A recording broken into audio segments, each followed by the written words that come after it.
campaign prepares an amazing table, but multiplayer's your meal. I could eat it every goddamn day, forever. It's like sitting around on the couch with 7 of your buddies, playing Halo multiplayer, trash talking. 2 men enter, the better man leaves. The lesser man is respawning, and that's Halo.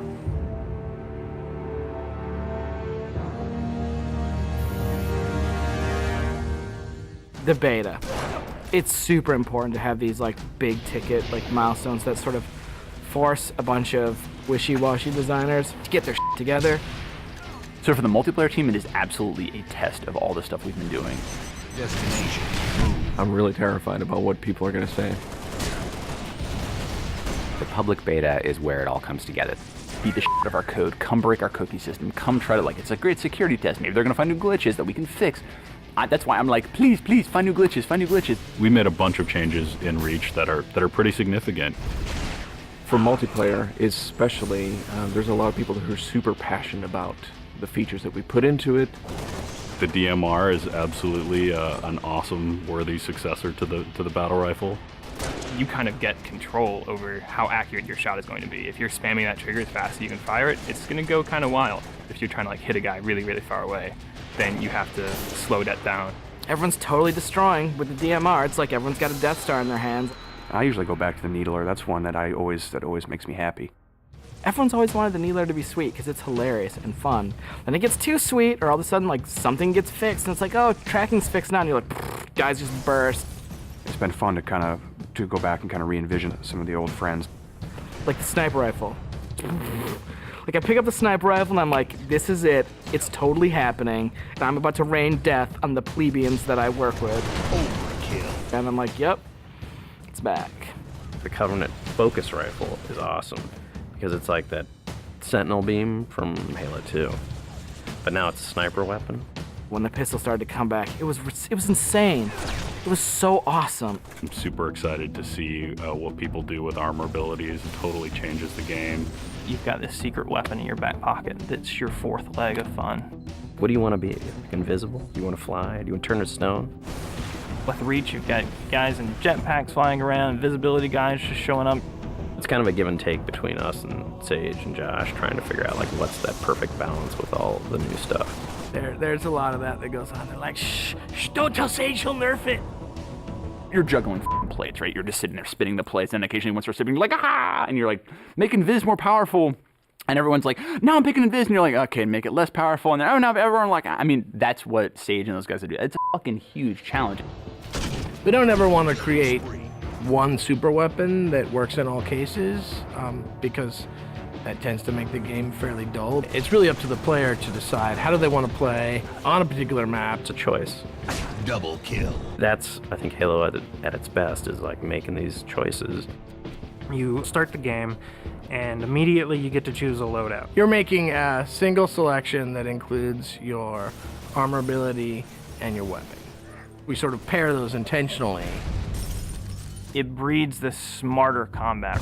You'll definitely notice a big difference in how the game functions. Right now, at this exact moment in development, Armor Lock's insane. It's super powerful. I love it. It is just fucking fun. There are 2 Slayer maps. There's Powerhouse, which is an asymmetrical map. Lots of indoor-outdoor action. Sword Base is a very vertical map.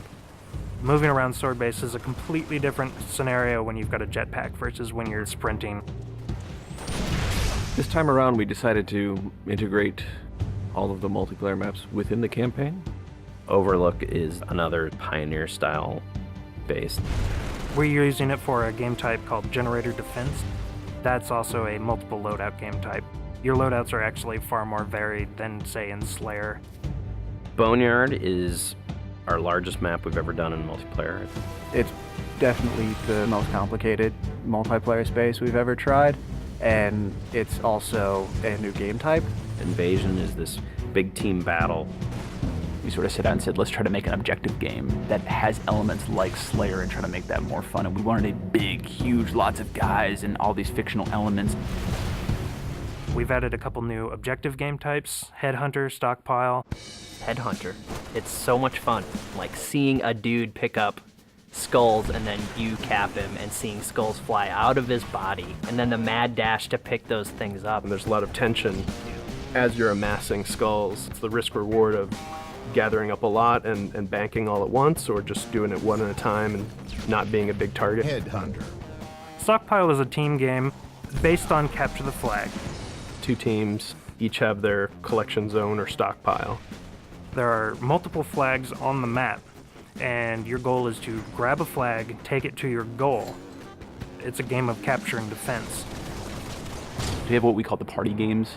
We have Race, we have Oddball, we have King of the Hill, but like, Slayer's the thing you keep coming back to. Like, for me, Slayer is the game. Slayer is multiplayer. The arena is a really awesome evolution for people who want to play really hardcore competitive multiplayer.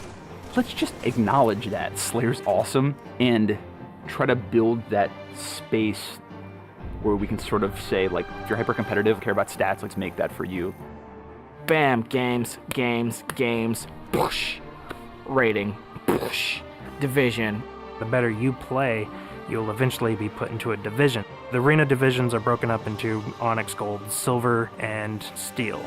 You can say, oh yeah, I was Gold, you know, and like that means something. And I'm like, oh yeah, that's cool. You're basically a AAA baseball player. And I'm like, I'm Onyx. Like, you just met f***ing Roger Clemens. Our matchmaking system is really good at matching people up based on skill. What it has never been really good at before is saying, well, how much fun will these 2 people have playing together? I'll sing. Some of it's obnoxious. I'll get muted. Why can't I tell the system, dude, find me the people who love playing like a team player? Instead of just trying to put 8 people in a game together, we first use the social preferences for finding teammates.